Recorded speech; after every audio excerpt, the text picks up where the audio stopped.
Bonjour mes frères et sœurs, que ce texte de l'Apocalypse que nous lisons puisse nous rejoindre dans nos préoccupations et surtout qu'il nous fortifie en tant que disciples de Christ.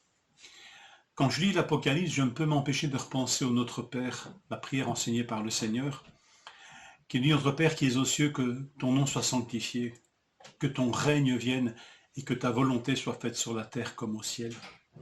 Et quand je lis l'Apocalypse, combien il est question de ce règne de Dieu, et que ce qui est fait au ciel soit aussi fait sur terre. Dans notre lecture de ce jour, Apocalypse 11, je lis ceci, à partir du verset 15. Le septième ange sonna de la trompette, et des voix fortes retentirent dans le ciel. Elles disaient: le royaume du monde est remis à notre Seigneur et à son Messie, et il régnera au siècle des siècles.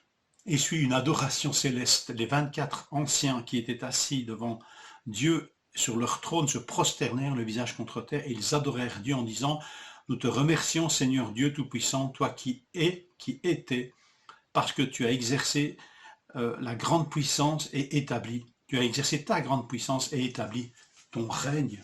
Les nations se sont irritées, mais ta colère aussi est venue.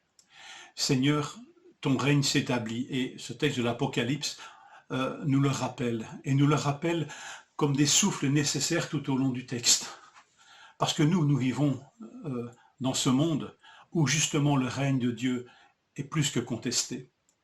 Et il apparaît parfois même que ce règne de Dieu est non seulement contesté, mais réduit à rien. Et cela peut nous affecter profondément.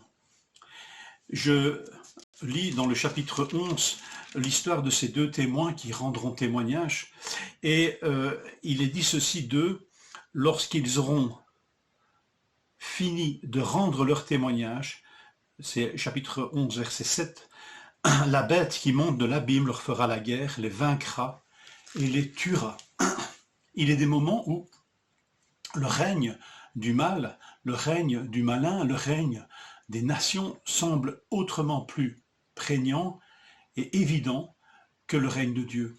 Et ici, les témoins sont mis à mort par la bête qui monte de l'abîme.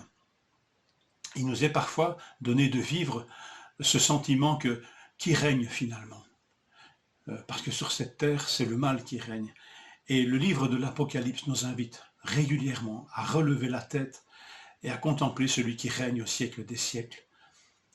Et le livre se conclura sur cela. La vie éternelle, c'est le règne de Dieu. C'est le règne de Dieu sans contestation. Et qui dit règne de Dieu, dit règne de la justice, de l'amour, de la bonté, de la perfection. Alors, nous avons besoin régulièrement de relever la tête. Je ne sais pas si vous êtes un bon nageur ou une bonne nageuse, mais il y a une nage comme ça, enfin toutes les nages alternent la tête sous l'eau et la tête hors de l'eau. Et l'efficacité du mouvement conditionne souvent la rapidité avec laquelle vous arrivez de l'autre côté si vous faites une course de natation. Moi, tout un temps, je ne sais toujours nager que la brasse, et je nageais tout le temps la tête hors de l'eau, mais ça nuit un peu à l'efficacité de la nage. Et je ne sais pas comment, je me suis mis à trouver naturellement le mouvement qui me permet d'avancer tête sous l'eau et puis d'émerger et de reprendre une bouffée d'air et puis de remettre la tête sous l'eau. Et ça me fait penser un peu à ce livre de l'Apocalypse. Nous avons besoin d'avancer, avancer. Comme le Seigneur nous demande, nous sommes un peuple en marche et un peuple de témoins. Comme ce récit de chapitre 11 nous le rappelle. Témoins. Témoins parfois dans la douleur. Mais dans ce rôle de témoin, où nous avançons, nous marchons avec le Seigneur, nous avons besoin régulièrement que notre tête émerge et reprenne une bonne goulée d'air, comme on dit, pour pouvoir poursuivre le mouvement. Là, le livre de l'Apocalypse, vous allez voir, régulièrement nous permet ces bouffées d'air, de nous recentrer sur ce règne de Dieu qui vient. Et le livre nous rappelle que ce règne ne s'établit pas sur terre sans lutte, sans difficulté, qui affecte nos vies et qui affecte la vie de la planète entière et de la création tout entière. Paul ne nous parlait-il pas des douleurs de l'accouchement? Alors mes frères et sœurs, que les souffrances que nous rencontrons dans le témoignage que les difficultés que nous avons à voir, parfois le règne de Dieu se manifester concrètement, ne nous découragent pas. Que ce livre de l'Apocalypse, et nous allons lire des chapitres qui nous parlent plus que jamais de lutte et de conflagration incroyable entre Dieu et toutes les forces qui lui sont opposées, mais c'est le Seigneur qui triomphe, et c'est le Seigneur qui établira son règne.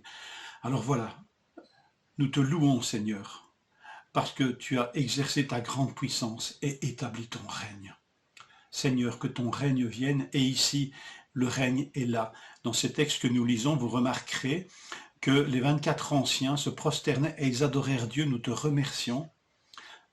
Je lis verset 17, Seigneur Dieu Tout-Puissant, toi qui es et qui étais, et il manque ici la troisième partie que nous avons déjà rencontrée, une déclaration sur Dieu, toi qui es, qui était, qui est et qui vient. Et ici, ce « et qui vient » n'est pas mentionné. C'est normal, puisque ici dans le texte, Dieu est là. Le Seigneur vient, mais un jour, il sera là. Que nous puissions être fortifiés par ces pensées, que le Seigneur vous encourage et vous fortifie, que son règne vienne et continue à être notre prière, et que nous y participions par notre témoignage. Que le Seigneur vous fortifie et vous encourage.